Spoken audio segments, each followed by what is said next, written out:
Merci d'être avec nous. Nous sommes avec le ministre des Affaires étrangères, Jean-Noël Barrot. Monsieur le ministre, bonsoir. Bonsoir. Vous êtes évidemment l'homme qu'il faut ce soir. Vous sortez à l'instant de cette série de réunions qui constitue ce sommet de Paris. On va en voir les images. Paris, centre de l'attention mondiale aujourd'hui. C'est l'exploit de la diplomatie française. Vous avez mis autour d'une même table les Américains et les Ukrainiens. Évidemment, nous allons développer les résultats de cette réunion, ce qui va en sortir, la suite de l'agenda, ce que vous avez obtenu en matière de dialogue avec les Américains concernant l'Ukraine, concernant évidemment les droits de douane. Un mot d'abord de l'ambiance. On a tellement parlé depuis des jours et des jours de l'antagonisme entre l'Europe et les Américains, entre la France et les Américains. Quelle était l'ambiance là, dans la salle que l'on voit ? D'abord, vous l'avez dit, c'est un succès diplomatique pour la France, puisque c'est la première fois que les Américains, les Ukrainiens et les Européens sont autour de la même table. Et ce sommet de Paris s'inscrit dans la continuité de la rencontre de Notre-Dame entre le président de la République, le président Trump et le président Zelensky. Et dans ce moment que nous traversons, ce sommet de Paris, cette série de rencontres était évidemment essentielle, puisqu'il s'agit évidemment d'avancer vers l'objectif que nous avons en commun, c'est la paix. Et ça commence par un cessez-le-feu pour que des négociations puissent se tenir. Et pour que tout cela puisse advenir, eh bien, il faut poursuivre le dialogue. Et c'est l'objet des rencontres qui se sont tenues tout au long de la journée, à l'Élysée d'abord, puis au Quai d'Orsay. Quand on regarde l'image autour de la table, ces hommes qui incarnent le pouvoir américain, Rubio, Witkoff, Kellogg, ils ont eu certains d'entre eux des mots extrêmement durs sur le président Zelensky notamment. Est-ce que vous sentez un mouvement chez eux ? Je sens une très forte volonté de la part de nos interlocuteurs américains d'aboutir au plus vite à un cessez-le-feu. Ils sont donc à l'écoute de ce que les Ukrainiens ont à dire, de ce que les Européens ont à dire. Parce que pour conclure un cessez-le-feu, il faut être deux, au moins deux. En l'occurrence, il y a aussi les Européens qui sont concernés par ce qui se passe en Ukraine, c'est-à-dire à nos portes. Et pour cela, eh bien, il faut avoir des échanges qui soient francs, qui soient transparents sur ce qui est possible, ce qui ne l'est pas. Et j'ai trouvé donc des médiateurs, des négociateurs américains particulièrement à l'écoute, et décidés à arriver au plus tôt au cessez-le-feu. Quel est leur intérêt ? Vous réussissez là, objectivement, c'est un très grand coup diplomatique, bravo. Alors, c'est sans doute dû à votre habileté, à celle du président de la République, mais ils ont forcément un intérêt. S'ils font le voyage de Paris, les trois, maintenant, pourquoi ? Parce qu'il y a eu ces dernières semaines, d'abord des échanges avec les Ukrainiens, puis avec les Russes, les négociateurs russes, et plus récemment, l'émissaire du président Trump, Steve Witkoff, s'est rendu à plusieurs reprises à Moscou pour rencontrer Vladimir Poutine. Donc le moment était venu, après avoir entendu, je dirais, les attentes russes, de pouvoir rééchanger avec les Ukrainiens et avec les Européens, dont les Américains ont bien compris qu'ils joueraient un rôle très important, non seulement en soutien de l'Ukraine, mais également, le moment venu, pour surveiller un cessez-le-feu. Et puis, lorsque la paix sera conclue, pour apporter les garanties de manière à ce qu'elle soit durable. Vous voulez dire qu'ils ont besoin de l'Europe, ils ont besoin de vous ? Ils ont compris qu'une paix juste et durable, une paix durable, ne peut être atteinte qu'avec, d'une certaine manière, le consentement des Européens et la contribution des Européens. Et d'ailleurs, nous avons travaillé en ce sens, puisque la rencontre d'aujourd'hui était la première dans ce format. Mais comme vous le savez, il y a un peu moins d'un mois, nous avons accueilli à Paris, à l'initiative du président de la République, les pays européens et les pays amis de l'Ukraine pour nous préparer à surveiller ce cessez-le-feu lorsqu'il aura été atteint, et puis ensuite pour apporter les capacités militaires à l'Ukraine lorsque la paix aura été conclue, pour que cette paix soit durable. C'est ce qu'on appelle les garanties de sécurité. Monsieur le ministre, on voit, alors il y a deux absents, on va en parler autour de la table. Pour l'instant, c'est les Russes. Un jour, y aura-t-il les Russes ? On va en reparler, mais l'Union européenne n'est pas représentée ni par Mme von der Leyen, ni par Kaja Kallas. Est-ce qu'il est vrai que les Américains n'en voulaient pas ? Je crois que ce format qui rassemble la France, les Britanniques, qui ne sont plus dans l'Union européenne, et les Allemands a permis ces dernières semaines de faire des progrès considérables dans la préparation du cessez-le-feu, dans la préparation de la paix. C'est bizarre. C'est pourquoi. C'est bizarre. Qu'est-ce qui est bizarre? Que les Européens soient là, que M. Trump, encore aujourd'hui, ne veuille pas recevoir Mme von der Leyen, alors que théoriquement, c'est l'Union européenne qui devrait en grande partie négocier cela et surtout négocier les droits de douane. Je crois qu'il est important que les Européens au sens large, et tous les Européens ne sont pas dans l'Union européenne, à commencer par le Royaume-Uni, soient bien associés. Et vous savez, lors de la rencontre qui s'est tenue il y a un peu moins d'un mois à Paris, à l'invitation du président, les Européens, justement, ont confié au président de la République et au Premier ministre britannique le soin de représenter cette coalition des volontaires, cette coalition des alliés de l'Ukraine. Et d'ailleurs, ce n'est pas une surprise si, suite à ce sommet de Paris qui s'est tenu aujourd'hui, c'est à Londres que sera accueillie la semaine prochaine la prochaine réunion dans ce format. Jean-Noël Barrot, entrons dans le détail, si vous le voulez bien, de ce qui a été obtenu, ou en tout cas, on comprend bien que c'est un début, donc les pistes qui sont en train de prendre dans ce processus. La présence des Ukrainiens à la table des négociations, on sait que c'est une de leurs demandes principales. Est-ce qu'on peut dire aujourd'hui que le président de la République, vous avez politiquement sauvé Volodymyr Zelensky? Je crois que lorsque les Ukrainiens se sont rendus en Arabie Saoudite pour rencontrer les Américains, ils ont d'ores et déjà, et nous avions beaucoup échangé avec eux avant cette rencontre, ils ont d'ores et déjà montré qu'ils étaient prêts au cessez-le-feu, puisqu'ils ont accepté en Arabie Saoudite un cessez-le-feu immédiat, inconditionnel, à la fois dans les airs, en mer, sur terre, pour une durée de 30 jours. Le président Trump l'avait traité de dictateur, donc ça part de loin. En tout cas, ils ont négocié lorsqu'ils étaient en Arabie Saoudite avec les Américains, et ils se sont mis d'accord sur une formule de cessez-le-feu. Ils ont donc démontré leur capacité à négocier, et ils ont démontré aussi leur volonté de mettre fin à cette guerre qui a trop duré. L'Europe peut-elle prendre la relève? Aujourd'hui, on voit à quel point les Américains semblent vouloir se désengager. On l'entendra plus tard dans l'émission, c'est ce moment très dur où le président Trump dit « Vous n'aurez pas les patriotes ». Zelensky dit « Je suis prêt à payer même 15 milliards ». Trump dit non. Est-ce que l'Europe peut prendre la relève? L'Europe est en train de se réarmer, de relever ses propres défenses pour dissuader toutes les menaces. Et ce faisant, elle se prépare aussi à soutenir les pays comme l'Ukraine qui pourraient, dans son voisinage, être agressés. Maintenant, il faut rétablir les faits. Aujourd'hui, les États-Unis d'Amérique soutiennent l'Ukraine. L'Ukraine bénéficie, pour résister à la guerre d'agression de la Russie, du renseignement de la part des Américains, des communications satellitaires et des armes que les Américains ont apportées à l'Ukraine pendant toutes ces semaines et ces mois. Et donc aujourd'hui, les faits sont têtus. Les États-Unis d'Amérique soutiennent la résistance ukrainienne. Ouais. Est-ce que vous avez retrouvé espoir dans les Américains? Pour dire les choses, la scène où on voit, ce sont des durs, et Witkoff, et Rubio peut-être un peu moins. Witkoff, vraiment, c'est pas quelqu'un de facile en affaires, malgré son sourire. Kellogg, est-ce que vous retrouvez espoir en eux?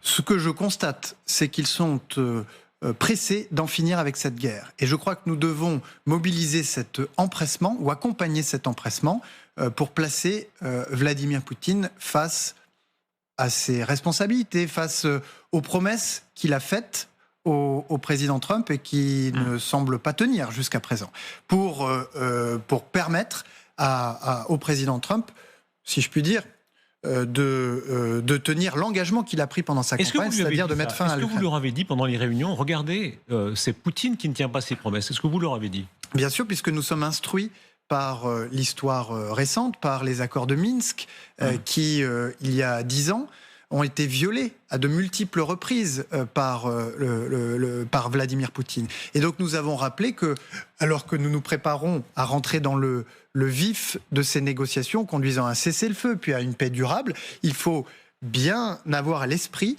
que Vladimir Poutine utilisera toutes les combines, toutes les manœuvres pour échapper à ses responsabilités. Question très concrète. On a vu ce bombardement à Soumy il y a quelques jours, extrêmement meurtrier, opéré par les Russes. Les Ukrainiens manquent de patriotes. La France a certains systèmes à peu près équivalents comme les Mamba. Est-ce que la France va aider davantage?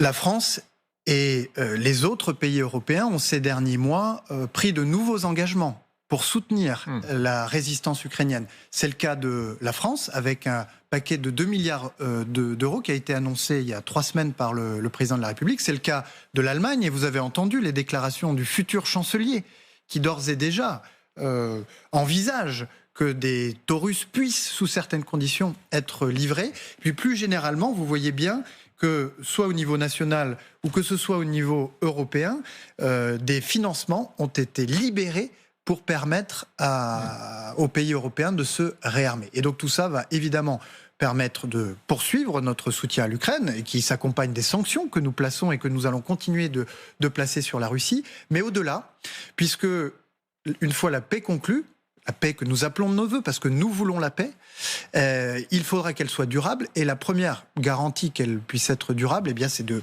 renforcer cette armée ukrainienne par la formation, par le soutien avec des équipements, mais peut-être aussi, et je crois qu'il y a des opportunités à saisir, avec de la production sur place de matériel, d'équipements, de drones. Les Ukrainiens ont acquis, tout au long de cette guerre, une expertise assez forte. Vous parlez des Taurus allemands. Le nouveau chancelier Merz va sans doute les donner. Est-ce que dans la sécurité du continent européen, ce sera décisif à vos yeux ? La sécurité du continent européen, elle se joue aujourd'hui en Ukraine. Et donc, de la manière dont cette guerre prendra fin, de la solidité de la paix qui sera conclue, dépendra l'avenir de notre continent. C'est pourquoi, depuis 3 ans, nous n'avons jamais manqué aux Ukrainiens. C'est pourquoi nous les avons soutenus et nous continuerons à le faire.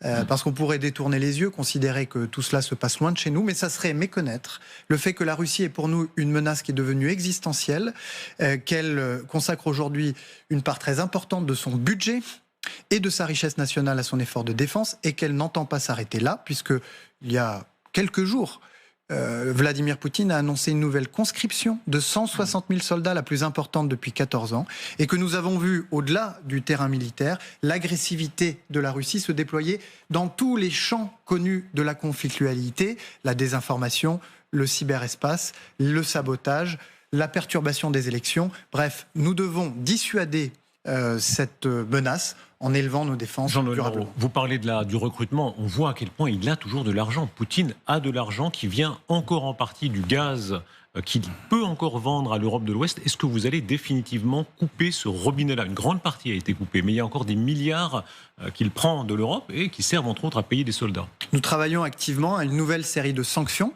Le 17e paquet de sanctions depuis le début de cette guerre. Y compris moins de gaz. Que nous voulons le plus ambitieux possible, avec évidemment toujours une vigilance sur la sécurité énergétique de l'Europe, puisque certains pays européens dépendent du gaz. Et donc, au moment où nous voulons pénaliser, asphyxier l'économie de guerre de Vladimir Poutine, nous veillons à ne pas trop diminuer, à ne pas trop fragiliser l'économie européenne. Mais nous allons préparer, j'espère que nous serons en mesure d'adopter dans les prochaines semaines un 17e paquet de sanctions qui viendra alourdir le coût de cette guerre pour Vladimir Poutine. Éclairez-nous sur la question des troupes au sol. On a dit tellement de choses sur le sujet, y compris parfois des bêtises, ça arrive aux commentateurs, mais il faut dire que la France aussi a donné parfois des versions un peu différentes. On a compris la dernière en date, c'est-à-dire, dites-moi si je me trompe, des troupes de réassurance qui ne seront là qu'après un cessez-le-feu, enfin qui seront là potentiellement, qui peuvent être là, françaises et autres, sur le sol de l'Ukraine. Est-ce que c'est toujours à l'ordre du jour ? Une fois la paix conclue, il faut la garantir. La première des garanties, je le disais tout à l'heure, c'est une armée ukrainienne forte, en capacité de repousser toute tentative d'invasion ou d'agression. Ensuite, comme c'est le cas d'ailleurs dans d'autres pays européens, il est important que nous puissions apporter de la capacité militaire qui peut prendre diverses formes, de manière à ce que l'agresseur éventuel sache que même s'il perçait les défenses du pays qu'il entend envahir, se retrouverait face, en deuxième rideau si je puis dire, à des capacités militaires alliées, et qu'il prendrait donc le risque de se retrouver entraîné dans une guerre beaucoup plus, ou en tout cas dans une confrontation militaire plus importante. C'est toujours à l'ordre du jour. C'est à l'ordre du jour, évidemment, puisque ça fait partie de la responsabilité des alliés de l'Ukraine, des Européens, mais également des Américains qui n'ont jamais exclu formellement de pouvoir participer d'une manière ou d'une autre à ces garanties de sécurité. Des soldats américains au sol en Ukraine. Non, mais vous m'avez entendu parler, entendu de capacité militaire plus largement. Puisque... Mais là, je vous parle vraiment des troupes. C'est ça, évidemment, qui est le sujet le plus sensible. Oui, mais on aurait tort de réduire ces garanties à la simple présence de troupes, puisque vous avez d'abord la capacité militaire, et on a vu dans cette guerre que les capacités ont changé, d'ailleurs, sur le champ de bataille. Pardon, vous êtes un ministre habile, vous mettez ça dans un grand ensemble. À cela... Vous savez comme moi que le sujet hypersensible, à la fois du côté des Russes et à la fois des Européens, et pour l'opinion française, c'est oui ou non, est-ce qu'il est possible que des soldats français, on a compris, après un cessez-le-feu, on a compris avec d'autres, mais des soldats français soient sur le sol de l'Ukraine prêts à se battre si les Russes attaquent de nouveau?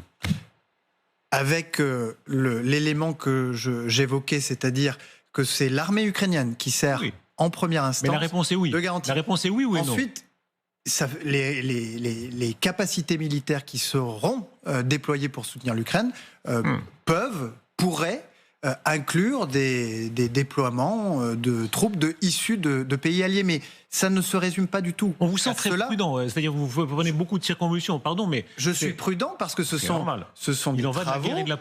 des travaux, ce sont des discussions qui sont en cours.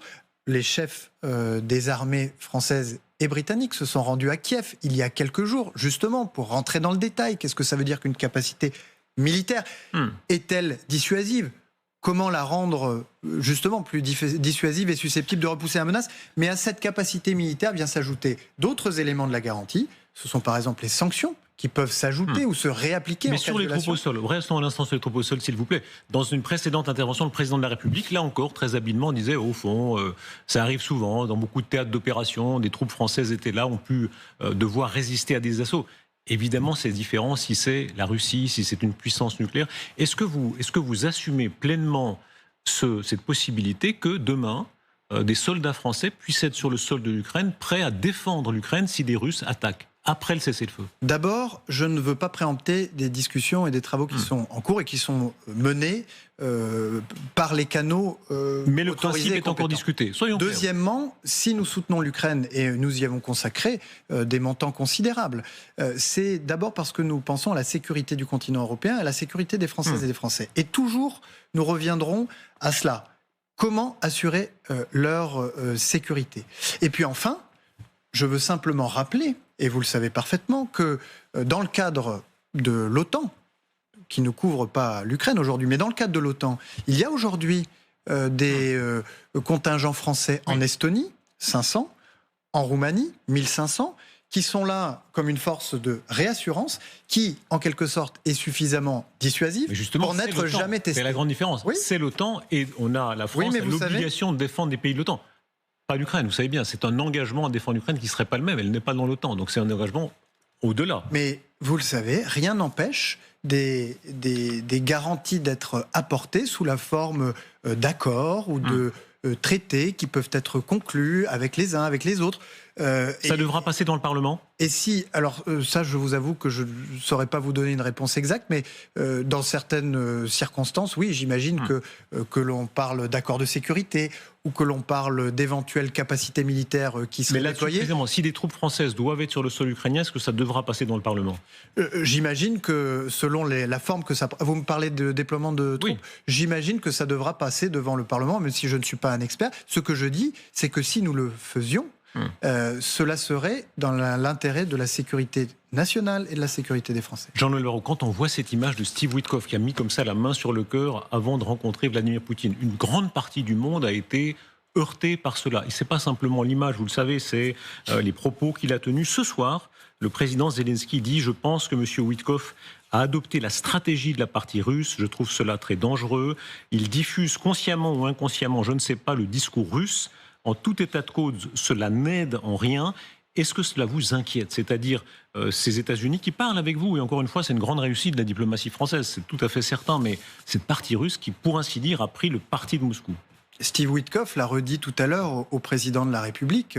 Il se place dans une position de médiateur, de facilitateur pour permettre au président Trump d'atteindre son objectif de cesser le feu le plus rapide possible.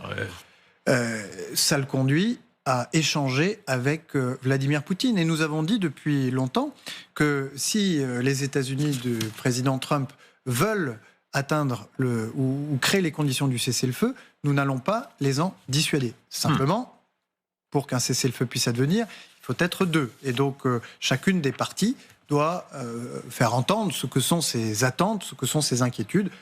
L'objectif de ce sommet d'aujourd'hui, c'était que les facilitateurs, les médiateurs américains entendent bien ce que sont en quelque sorte les attentes, les inquiétudes, les lignes rouges de la partie ukrainienne et des Européens. Il y a deux stratégies, en tout cas tellement différentes. Les Américains qui parlent à Poutine, alors, ils lui parlent en plus très chaleureusement, sans aller jusque-là. Est-ce qu'à un moment donné, la France, qui réussit à parler aux Ukrainiens, aux Américains, et même à les mettre autour d'une même table, y mettra aussi, ou souhaiterait aussi y mettre les Russes?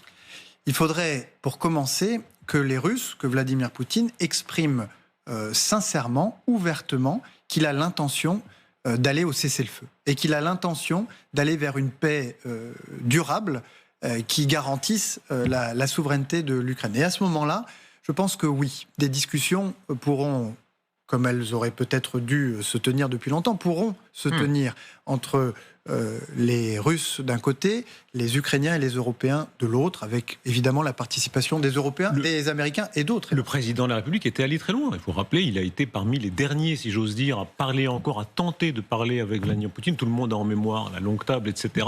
Est-ce que ce fil, à ces conditions-là, peut être renoué? Le président de la République a même été le seul dirigeant à faire se rencontrer Vladimir Poutine et Volodymyr Zelensky en 2019. Parce qu'il avait le sentiment que c'est par le dialogue entre les deux parties que pourraient se résoudre les tensions. Mais c'était évidemment sans compter que entre 2019 et 2022, la Russie a changé d'approche, s'est métamorphosée en une puissance impérialiste qui a décidé de devenir ou de se lancer dans une invasion à grande échelle, peut-être l'une des plus importantes, les plus graves que l'on ait connues depuis 80 ans. Sous condition, est-ce qu'une telle image est possible à nouveau en France, à Paris? Vous vous rappelez effectivement en 2019, Mme Merkel, le président de la République, Zelensky, Poutine. Est-ce qu'avec Merz, cette fois-ci, c'est possible?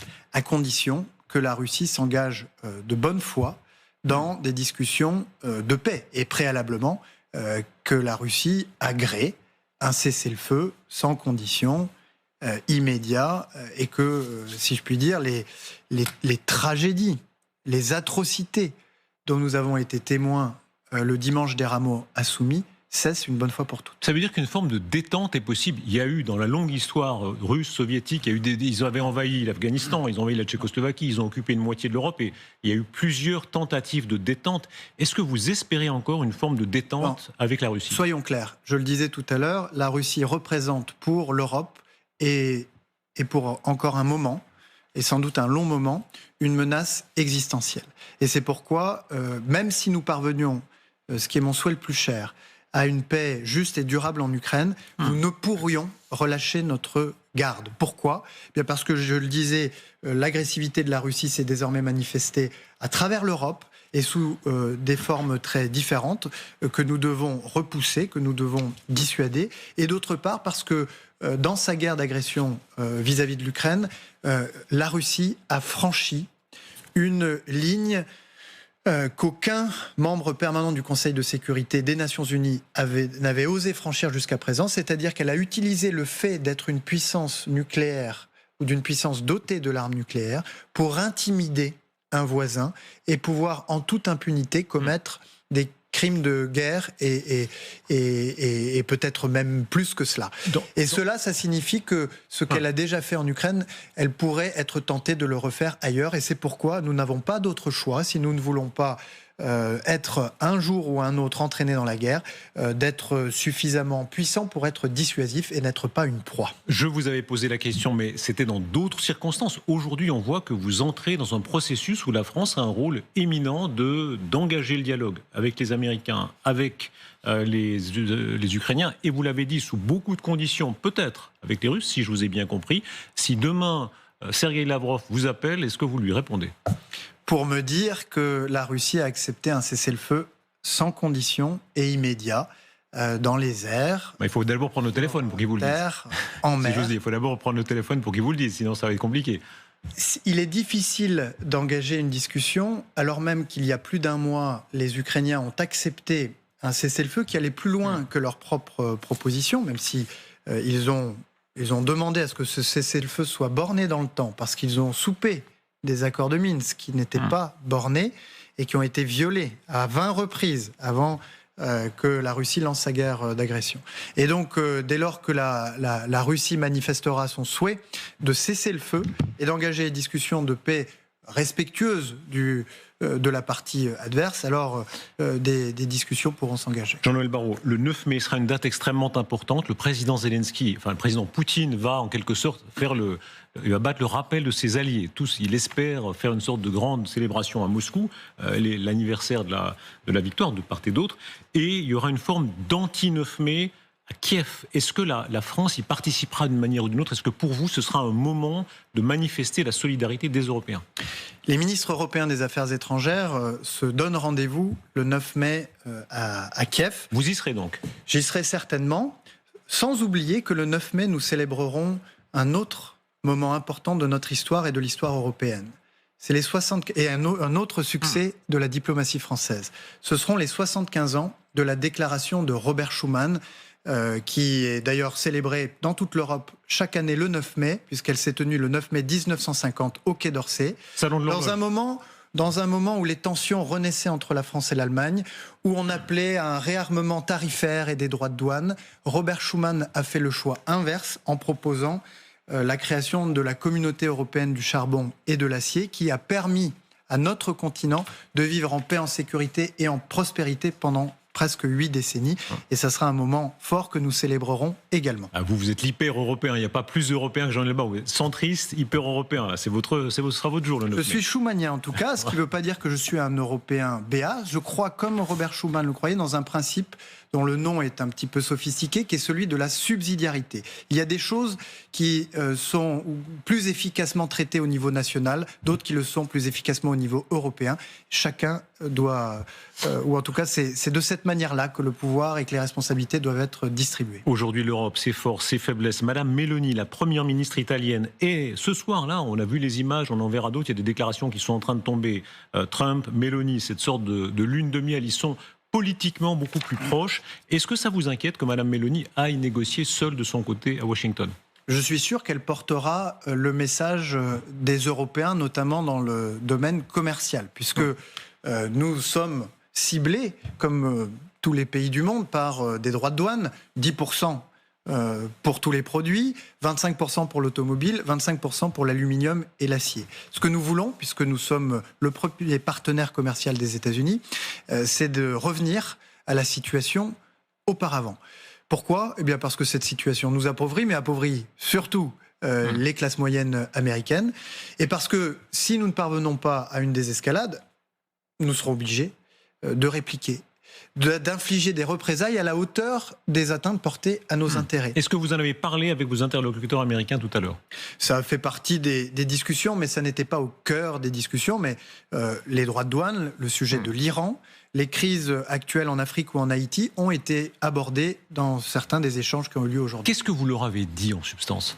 Que nous sommes prêts à discuter, à négocier avec les États-Unis, avec lesquels nous avons plutôt intérêt à un désarmement tarifaire plutôt qu'un réarmement tarifaire. Et par ailleurs, je le disais, nous n'aurons d'autre choix que de prendre des représailles si nos intérêts sont atteints. Et il se trouve que depuis la première présidence Trump, l'Union européenne s'est dotée d'instruments de dissuasion dans le domaine commercial qui sont extrêmement puissants et qui permettent à la Commission européenne de restreindre l'accès au marché public, de restreindre l'accès à certains services numériques, financiers. Nous ne voulons pas en arriver là. Nous voulons revenir à la situation précédente.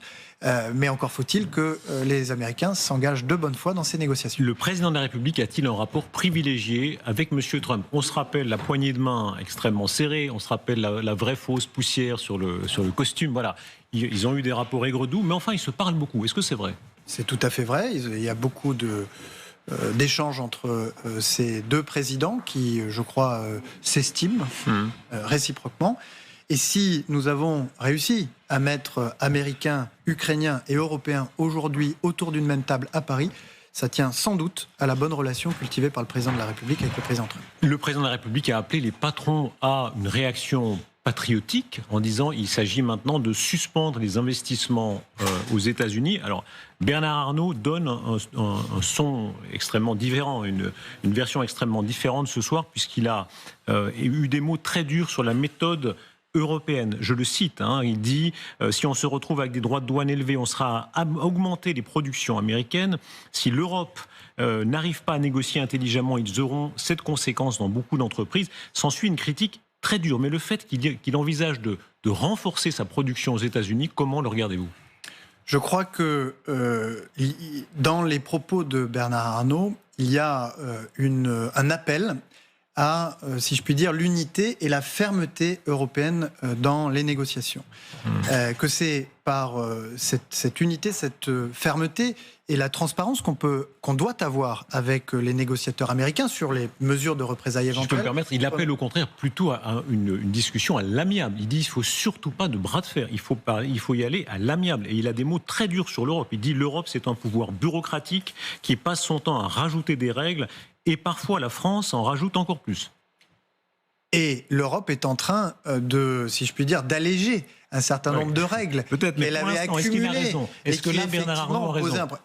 Là où il a raison, c'est que quoi qu'il arrive, et même si nous parvenons à un désarmement tarifaire, c'est-à-dire à une réduction des droits de douane qui est dans l'intérêt des Européens comme des Américains, nous entrons dans un monde où la concurrence va être beaucoup plus rude, où il va falloir être, pour survivre, beaucoup plus compétitif. Et c'est pourquoi nous allons continuer à presser la Commission européenne de retirer la chape de plomb qui s'est placée sur les épaules des entrepreneurs et des entreprises françaises et européennes pour qu'elles puissent livrer bataille dans les meilleures conditions. Il est très critique quand il dit qu'il faut absolument trouver un accord.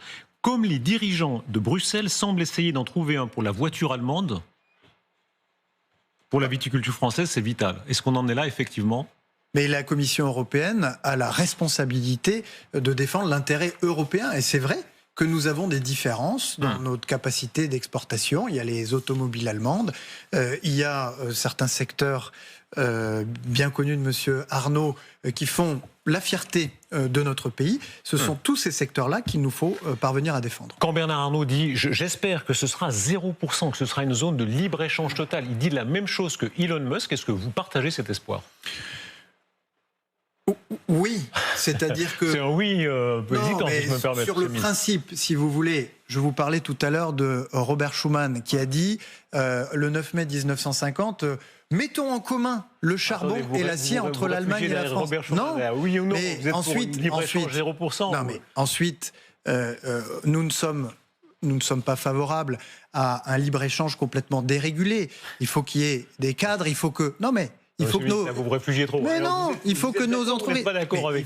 Nous avons un marché unique en Europe, c'est d'abord cela qu'il faut renforcer. Puisque vous savez qu'il existe encore des barrières entre les pays européens qui représentent un droit de douane implicite, qui ne dit pas son nom, de 45%. Donc la première des urgences, c'est bien d'aller jusqu'au bout du marché unique européen. Et ensuite avec le Canada, ou avec les États-Unis, mais commençons par le Canada.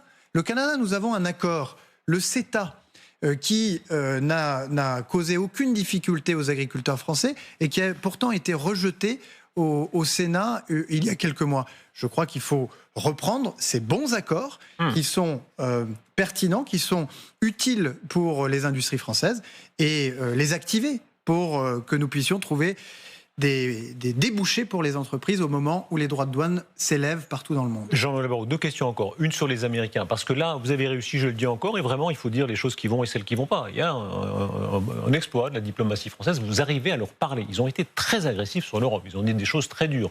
Et en particulier, là, le dernier développement, ils envisagent d'acheter les gens au Groenland, leur donner une telle somme pour annexer en quelque sorte le Groenland. C'est quand même l'Union européenne. Qu'est-ce que vous leur dites ? C'est l'Union européenne, c'est l'OTAN.